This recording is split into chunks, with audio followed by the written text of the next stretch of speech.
కుమారి 21F సినిమాతో hit పేరుగా పేరు సంపాదించుకుంది రాజ్ తరుణ్ హెబ్బా పటేల్ జోడీ. ఆ తర్వాత ఈడో రకం ఆడో రకం కూడా ఈ జోడీ ఖాతాలో మరో సక్సెస్ జమ చేసింది. అయితే ఈడో రకం ఆడో రకం సినిమా చేస్తున్న టైంలో వీళ్ళిద్దరి మధ్య విభేదాలు నెలకొన్నట్లుగా వార్తలు వచ్చాయండి. ఈ సినిమా ప్రీ రిలీజ్ ఫంక్షన్లో ఇద్దరు ఎడమొహం పెడమొహంగా కనిపించారు. ఒకరితో ఒకరు మాట్లాడడానికి కూడా ఇష్టపడలేదు.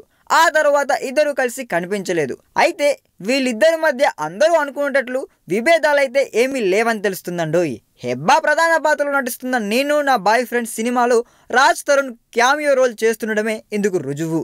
కుమారి 21F తరహాలోనే హెబ్బా కీలక పాత్రలో నటిస్తున్న సినిమా నేను నా బాయ్ ఫ్రెండ్స్. ఇందులో హెబ్బా బాయ్ ఫ్రెండ్స్గా కొత్త వాళ్ళు నటిస్తున్నారు. అయితే హెబ్బాకు రాజ్ తరుణ్కు మంచి జోడీ కుదిరిన నేపథ్యంలో ఈ సినిమాలో అతడితో ఓ క్యామియో రోల్ చేయిస్తున్నారంట. క్లైమాక్స్లో ఈ పాత్ర తలుక్కున మెరుస్తుందంట. రాజ్ తరుణ్తో సినిమా చూపిస్తామావా నిర్మించిన బెక్కం వేణుగోపాల్ ఈ చిత్రానికి ప్రొడ్యూస్ చేస్తున్నాడు. స్టార్ డైరెక్టర్ వివి వినాయక్ దగ్గర శిష్యరికం చేసిన భాస్కర్ బండి నేను నా బాయ్ ఫ్రెండ్స్ అనే మూవీతో దర్శకుడిగా పరిచయం అవుతున్నాడండోయ్. ఈ సినిమా షూటింగ్ దాదాపుగా పూర్తి కావచ్చింది. నవంబర్లో ప్రేక్షకుల ముందుకు రాబోతుందంటండోయ్. ఈ వీడియో మీకు నచ్చినట్లయితే సబ్స్క్రైబ్ చేయండి. ఫిలిమి స్టార్స్ బోలెడంత న్యూస్ బోల్డ్గా.